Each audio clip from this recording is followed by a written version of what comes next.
Cae la tarde y en un rincón de la ciudad, en un pequeño jardín, alguien cuenta una historia, reflexiona en voz baja o conversa, paseándose bajo los árboles. Es hora de volver a casa, bajar la velocidad y darle tiempo al tiempo. Christian Warnken nos abre la verja de su jardín para que respiremos aire puro y oxigenemos el espíritu. En Pauta, aquí comienza Desde el Jardín. Una presentación de, en sus 100 años, Fundación Irarrázaval. Lo esencial de toda exploración será volver al propio jardín y ver las cosas por primera vez, decía el poeta T.S. Eliot. Muy buenas tardes, bienvenidas y bienvenidos a mi jardín, que es el jardín de ustedes también.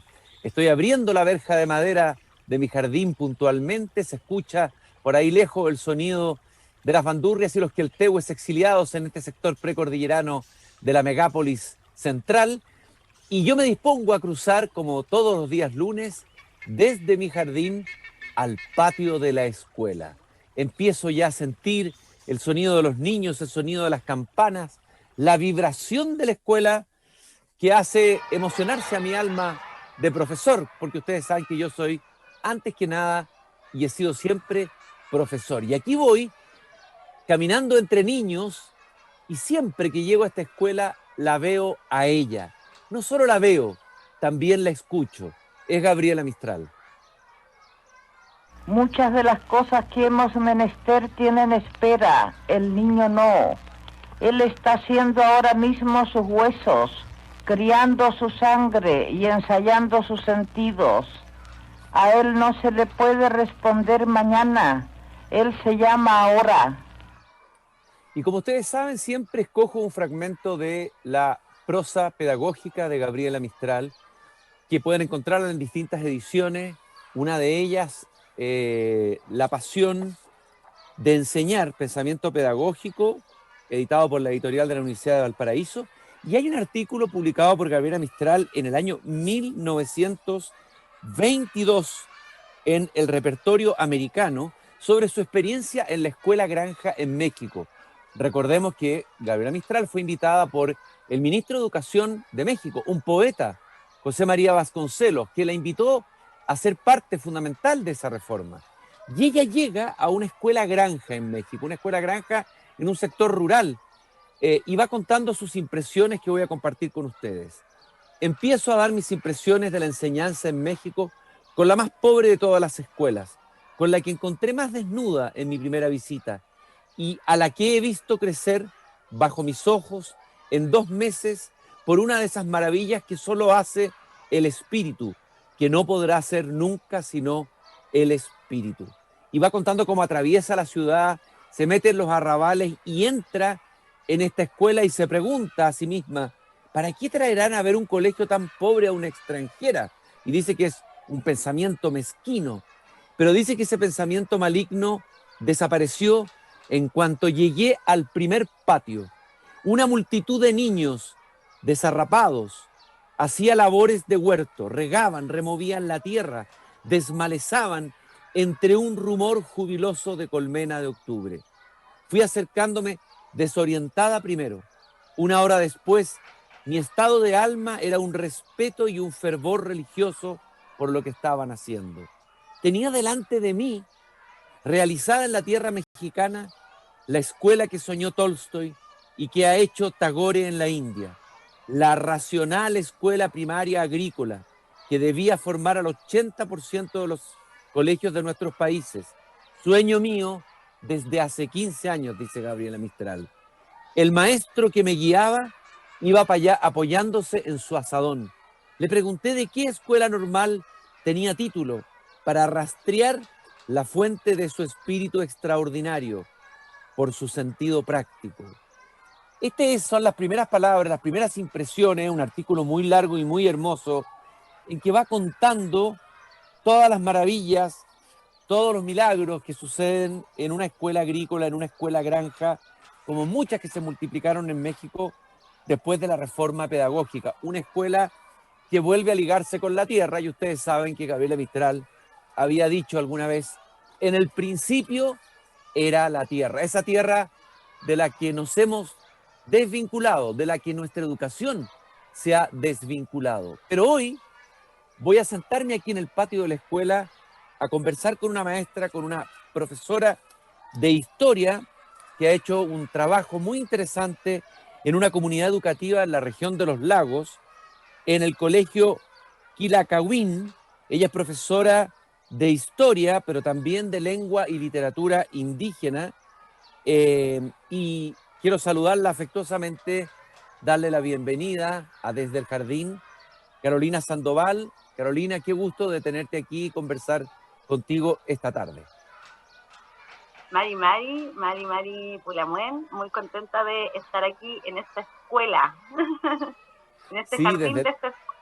En el jardín de la escuela. Bueno, yo también te digo, obviamente, Mari, entiendo que esta escuela, digamos, es parte de una comunidad huilliche, o por lo menos una comunidad huilliche importante que está ahí en esa zona donde tú trabajas. Me gustaría que me contaras ese contexto de la cultura y la tradición huilliche, de la que se sabe poco. Se habla del mundo mapuche sin hacer distinciones, pero los huilliches entiendo que tienen su especificidad, Carolina. Sí, bueno, acá lo que ocurre efectivamente es que la escuela está inserta en este territorio, en este contexto, en lo que es la Futahuillimapu, las grandes tierras del sur, y aquí es donde entonces tenemos a todas nuestras familias que son campesinas, que son mapuche huilliche, y que también muchas veces transitan hacia la ciudad de Osorno, que es la ciudad más cercana que tenemos. Entonces, en este espacio donde están ahí presentes todas las formas de vida que tenemos y que están, por supuesto, como bien decía ahí nuestra Gabriela, están ligadas a la tierra, al Añuquemapu, a su cuidado, a su relación. De alguna manera, entiendo que tú hiciste un retorno, que volviste de alguna manera a tus orígenes, a tu tierra, a la cultura de la que una parte tuya, digamos, está profundamente ligada. ¿Cómo fue ese retorno? Cuéntanos un poco tu historia, Carolina. Bueno, mi historia justamente se da acá en el sector de Quilmahue. Mi familia materna tiene acá sus orígenes territoriales y como ocurrió a miles de familias campesinas y también miles de familias mapuche por allá por la mitad del siglo XX, se genera esta migración, o lo que algunos van a llamar la diáspora mapuche, ¿cierto? Que quedamos desparramados ahí por la capital. Y en ese proceso histórico, entonces mi familia llega hasta la ciudad de Santiago, mi familia paterna también, desde el sector de Pilmaiquén, de Cafún, y llegan a instalarse justamente en lo que en ese tiempo eran las tomas de terreno, porque sabemos que no fue una migración planificada, fue paulatina, por lo tanto, cuando yo leo la historia del siglo XX, leo también mi genealogía, leo un poco lo que fue mi biografía, que finalmente soy la primera en nacer en la ciudad, soy la primera también en estudiar en la universidad, entonces desde ahí también que va surgiendo como esta memoria permanente que tiene que ver mucho con la tradición oral. O sea, finalmente sabemos que cuando uno migra, también migra con sus propias formas culturales y sus formas de entender el mundo. Entonces el mate allá en Cerro Navia fue muy importante, y desde ahí entonces siempre escuchando estas historias donde existía mucha admiración por esas profesoras que yo siempre me las imagino como la Gabriela Mistral, que quizás vio acá a mi familia. Entonces cuando ya logré sentirme quizás segura en términos profesionales, dije, bueno, devolvámonos al tugún, al origen territorial, que también eso es un anhelo que una tiene como mapuche, el estar siempre en contacto con sus raíces. Yo durante muchas décadas dejé de venir, prácticamente 2, pero siempre estaba la memoria. Y ahí está la importancia de la tradición oral en la familia. Carolina, hablaste de la tradición oral, de la oralidad. Bueno, ese es un tema muy recurrente al que vuelve con mucha pasión Gabriela Mistral, la importancia de la oralidad. Háblanos de la oralidad de ese territorio, bueno, de esa cultura a la que tú perteneces y donde estás trabajando ahora. A ver, rescata la riqueza de esa oralidad, qué es lo que hay ahí en ese territorio oral, por decirlo así. La oralidad acá es una forma de transmitir simún, de transmitir saberes. Y una de las prácticas que yo he podido ir recuperando, en compañía, por supuesto, de quien me acompaña en todo este proceso, que son las y los estudiantes de este colegio. Hemos podido ir estableciendo que la conversación sea fundamental en nuestras clases, ¿ya? Ahí nosotros decimos que estamos haciendo NUCAM, que estamos haciendo una conversación, pero una conversación que tiene protocolo, una conversación que tiene tiempo, una conversación que tiene silencios también, una conversación que se hace en círculo, que eso también es muy potente. Cuando yo llego a un primero medio, un segundo medio, inmediatamente los cursos saben que la sala se dispone de otra forma, o que nos vamos a hacer en nuestra conversación a un cuchalhue, a un lugar donde está el fuego, aquí en el patio del colegio. Entonces, independiente del tema que estemos conversando, lo importante es que esa práctica cultural del NUCAM, entonces, es algo que nos permite participar a todos y todas, porque finalmente todos y todas podemos hacer un relato desde nuestra experiencia. Y eso también es muy importante. La oralidad se sustenta en la experiencia como forma de saber, como forma de conocimiento, como forma de comprender el mundo. A propósito de lo que estabas diciendo tú del Nutram, me recordé una idea de un filósofo chileno, Humberto Giannini, que se interesó mucho en el tema de la conversación y el diálogo. Y él decía que la conversación es una de las formas más altas de la hospitalidad humana. No sé si te resuena esa idea en relación al Nutram. Totalmente, porque la hospitalidad también está muy ligada acá en nuestro territorio, en nuestra cultura, con la comensalidad. Entonces, por eso yo aquí estoy tomando mate, porque no, para nosotros no existe esa forma como rígida de aprender, ¿cierto? Como cuando nos decían en la sala que uno no podía comer manzana, por ejemplo, porque eso es como una ley implícita de todas las escuelas en Chile, de que uno no puede comer manzana en la sala de clase. Sí. Sabemos quién le inventó, no sabemos de dónde salió, ¿cierto? Pero es algo que cruza todas las escuelas de nuestro país. Y acá justamente lo que intentamos hacer en compañía de la educadora tradicional, por supuesto, la Lamuin Jimena, es justamente comprender que nuestra forma natural de aprender es en esa hospitalidad, es en esa comensalidad, en el compartir el mate, porque el matetún también tiene sus propios protocolos, porque también ahí lo que vamos haciendo es que vamos colocando las confianzas en el alimento, y por lo tanto esa comensalidad es la que finalmente nos da la confianza para ir transformando también el vínculo que vamos teniendo en la sala de clase. Yo te preguntaba sobre la especificidad de la cultura huilliche. Yo no sé si los huilliches tienen ciertos rasgos distintos, a ver, comparten el mundo mapuche, pero ¿cuál es su especificidad cultural? Algunos elementos que tal vez podrías contarnos de tu cultura. Claro, hay algunas especificidades que están relacionadas, por ejemplo, mucho justamente a las historias locales, a lo que son los EPEU, por ejemplo. Acá en la asignatura de Lengua y Cultura Mapuche se hace mucho rescate justamente de esas historias que son locales, ¿ya? Que a veces tienen que ver con un bosque, a veces tienen que ver con un sector del río, y por lo tanto ahí hay mucha importancia en lo que como huilliche se entrega a esa historia. Por eso también es importante la historia del abuelito Huentellao, por ejemplo, que está en Pucatrihue y que tiene que ver con esa protección que se le da específicamente al mundo huilliche. A ver, la enseñanza del idioma o la recuperación del mapuzungún, que sabemos que se ha perdido en las nuevas generaciones, ¿cómo se trabaja? ¿Cuáles son las metodologías? ¿Cuál es la forma de enseñar o reenseñar el mapuzungún en este proyecto educativo? Acá nosotros lo que estamos haciendo es la recuperación del chezungún, que también es una especificidad dentro del mundo mapuche, pero acá nosotros también como profesoras o como educadora tradicional estamos en nuestro propio proceso de recuperación y de revitalización, ¿ya?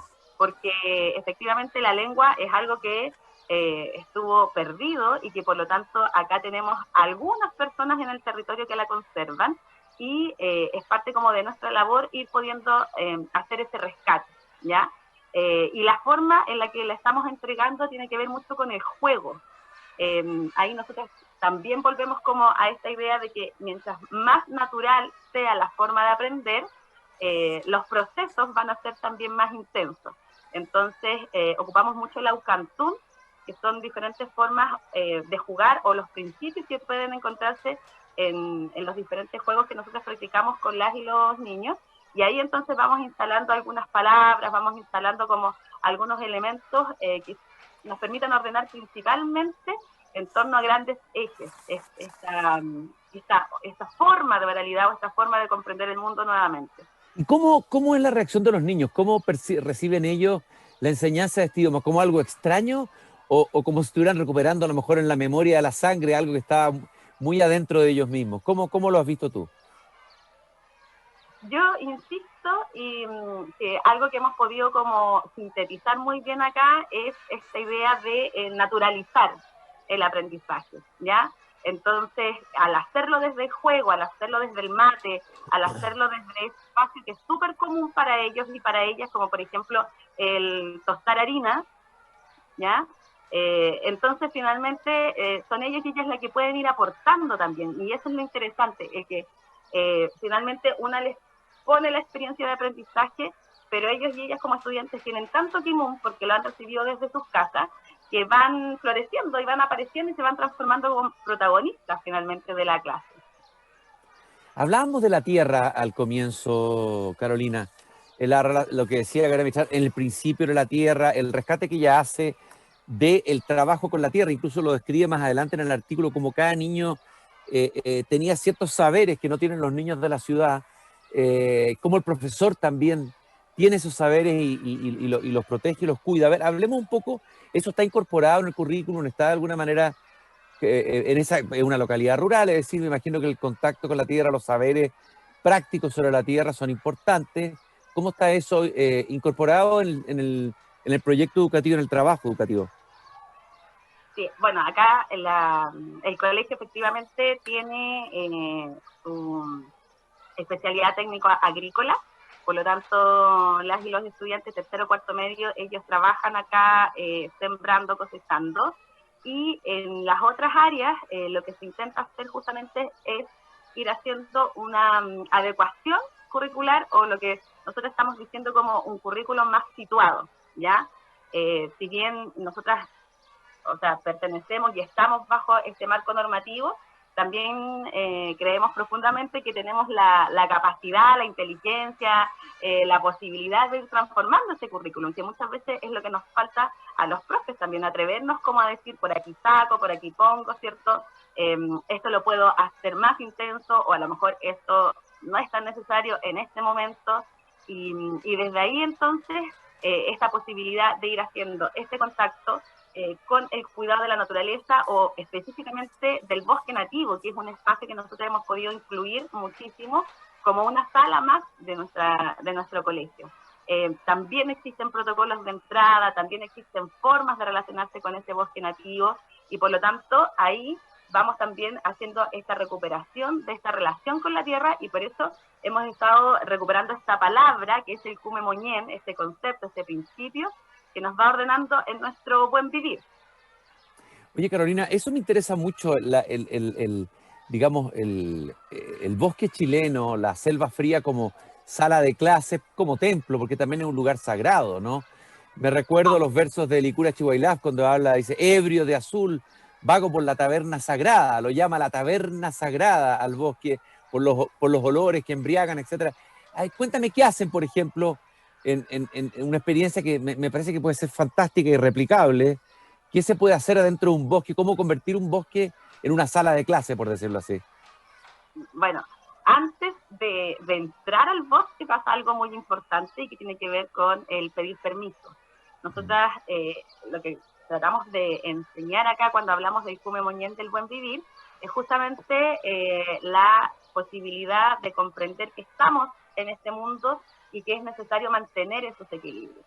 Y por lo tanto, una forma que nosotros tenemos acá en el territorio es hacer este permiso o hacer esta oración, este pichiquillatu que decimos nosotras, donde entregamos la ofrenda, el quetrán al año que más, ¿ya? Es decir, vamos con el curso o vamos con los cursos, nosotros acá nos podemos ir hasta corriendo desde el colegio hasta la entrada del bosque, pero lo interesante y lo mágico es que hoy día nuestros y nuestros estudiantes no entran corriendo al bosque, no entran así como alguien podría decir de manera poco respetuosa, sino que al contrario, pueden correr todo lo que quieran, pero saben que en la entrada del bosque hay que darse un tiempo para anunciar nuestra visita, comprender que eso somos en un bosque nativo, que somos visita, y si que queremos volver a ir, entonces tenemos que portarnos bien.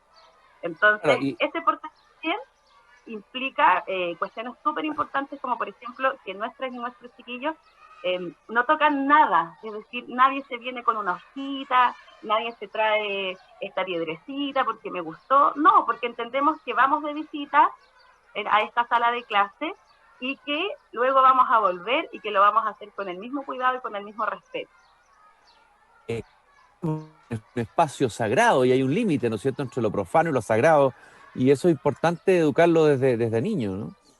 Sí, sí, nos pasa también mucho con el uso del celular, que sin la necesidad de estar diciéndoles apaga el celular, que es como la pelea eterna también que tienen los profes generacionalmente con las y los niños, acá finalmente es tanto lo que se genera en ese espacio sagrado, en ese espacio de cuidado, que nos dedicamos a disfrutar, nuevamente a disfrutar los olores, comprender que no es lo mismo visitar el bosque en marzo, en junio o ahora en noviembre, y eso también nos va dando la posibilidad de ir mezclándonos con otros conceptos como la ciclicidad que tenemos también para comprender el mundo. Eso te iba a preguntar, porque mal que mal igual son alumnos millennials, son huilliches millennials, ¿y cómo se cruza? Porque la cosmovisión y cultura mapuche y rural tiene que ver con la presencialidad, tiene que ver con el cara a cara, con estar tomando el mate, con lo físico, con la naturaleza, con la tierra. Esta otra realidad virtual puede ser muy avasalladora, puede incluso muchas veces hacer desaparecer esa presencialidad. Hay varios filósofos que están pensando eso. ¿Cómo se ecualiza eso? ¿Cómo ustedes lo enfrentan en la tarea pedagógica, ese desafío? La verdad es que lo primero es no poner resistencia, o sea, finalmente yo de repente cuando estoy con un tercero medio, un segundo medio, les digo, chiquillos, chiquillas, los admiro así como profundamente, porque ustedes son una generación que puede estar en el WhatsApp, puede estar escuchando, puede estar haciendo miles de cosas, y efectivamente tienen la atención. Que nosotros venimos también como de la generación en ese cuando, mírame cuando te hablo, es parte como también de lo que nosotros como adultos tenemos que transformar para poder comprender el mundo que ellos y ellas están hoy día habitando. Entonces, cuando uno ya legitima también su propia forma de cultura juvenil, eso va permitiendo que podamos ir haciendo esta relación recíproca. Porque así como yo comprendo los millennials que son, ¿cierto? Ellos también comprenden que mi rol es ir acompañándolos en que en este mundo global también vayan recordando siempre la raíz, el origen, algunas prácticas que los puedan ir acompañando y que hoy día, sobre todo en esta crisis global, incluso les puede permitir opciones de trabajo. Por ejemplo, hoy día saber cuidar una huerta es un tremendo tesoro y a eso hay que darle valor, a eso hay que visibilizarlo y entonces ahí nos comprendemos también en este mundo global. A propósito de las huertas, me acordé de un verso de Gabriela Mistral en el poema de Chile, que va conversando con un niño indígena, pero del nortino, un atacameño, debe ser un niño de Yaguita, y le dice, yo soy huertera, le dice ella, es decir, todo lo que aprendí, lo que soy, lo aprendí en el saber de la huerta. La huerta como espacio de aprendizaje, ¿eh? De cultura. Sí, porque nuevamente lo que va apareciendo ahí es esa forma natural de aprender. Por eso la propuesta acá cuando hablamos como de esta pedagogía para el buen vivir es no separar, no hacer que mi vida en la escuela sea tan distinta a la vida en la casa. Y en esa posibilidad entonces de ir haciendo ciertos como, yo siento que es como una danza que vamos haciendo entre cómo se aprende en la escuela, cómo se aprende en la casa, entonces siento que se nos va haciendo más fácil el aprender. Tú tienes un curso, leí por ahí que tú dictaste, no sé si lo dictas todavía, un curso en la universidad que se llama Sentir, Pensar en la Educación, algo así, ¿no? ¿Qué es lo que es ese sentir, pensar? Me gustaría que me lo explicara. Sí, en la Universidad de Santiago. Sí. Ahora lo estamos dictando. El curso es Sentipensar la educación, una pedagogía para el buen vivir, y recuperamos esa palabra del sentipensar porque es una forma también de comprendernos, quizás desde la academia, pero también desde una postura más descolonizadora también, donde es súper importante el poder validar la experiencia como forma de aprendizaje, por ejemplo. Y también es súper importante validar los sentires como una forma de aprendizaje, ¿ya? Claro. Entonces, cuando se valida sentir y cuando se valida aprendizaje, entonces nos ponemos en una relación mucho más horizontal, porque finalmente eso es la vida, ¿cierto? Sentir y hacer. Y a eso se refiere este concepto. Oye, y fíjate que hay un filósofo español, Zubiri, que acuñó un concepto que algo puede tener que ver con esto. Él hablaba de la inteligencia sintiente. Siempre, muchas veces separado la inteligencia y el sentir, pero la inteligencia está anclada en el sentir también, ¿eh? Entonces, estas dicotomías que vienen a veces de un racionalismo muy reductivo, no dan cuenta de lo que es realmente el pensar. A veces el pensar está fundado en un sentir, o la inteligencia fundada en un sentir. Te iba a preguntar, Carolina, sobre la Ruta de la Esperancita.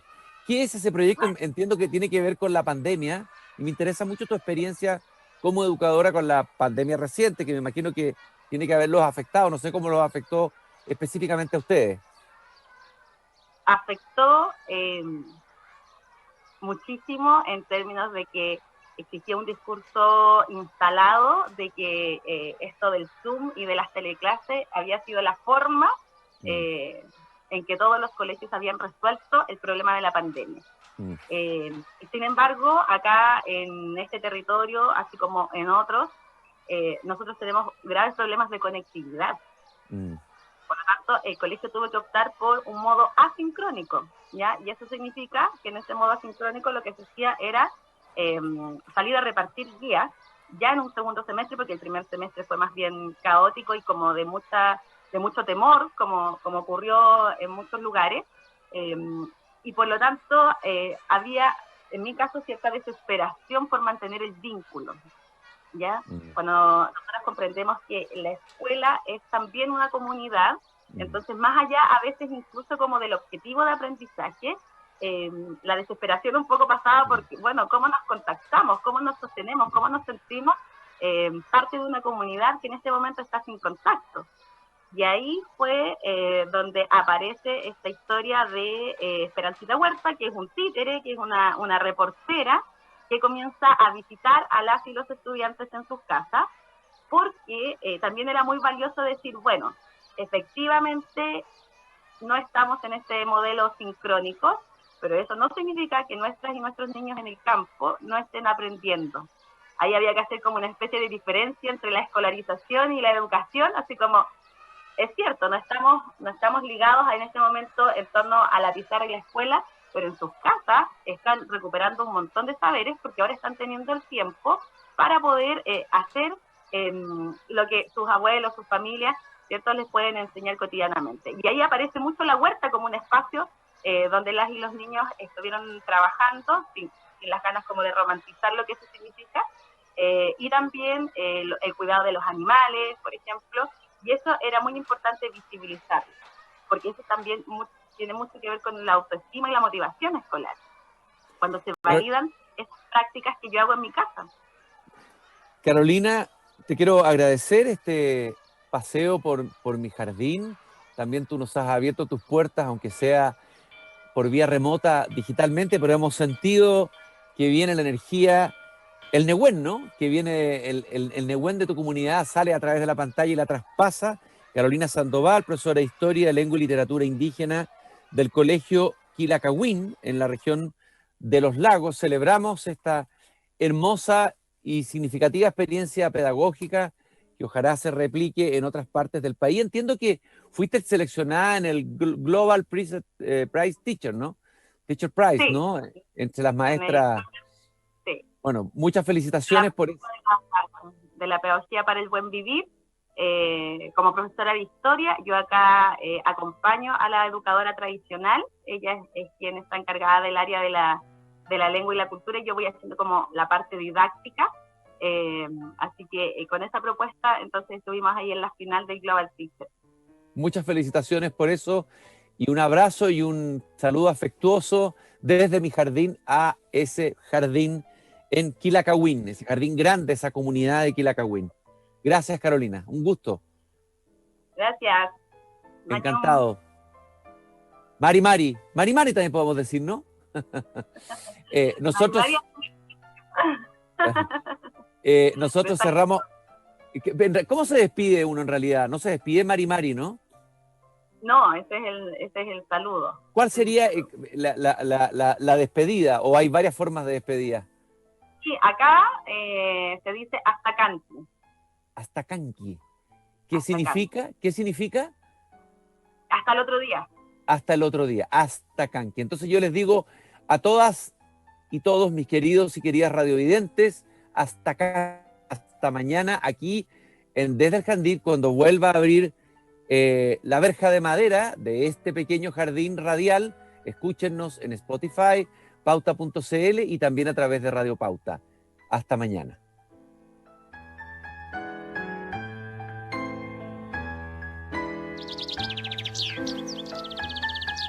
Es hora de cerrar la verja de madera del jardín.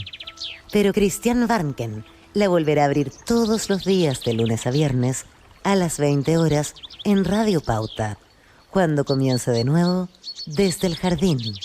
Una presentación de, en sus 100 años, Fundación Irarrázaval.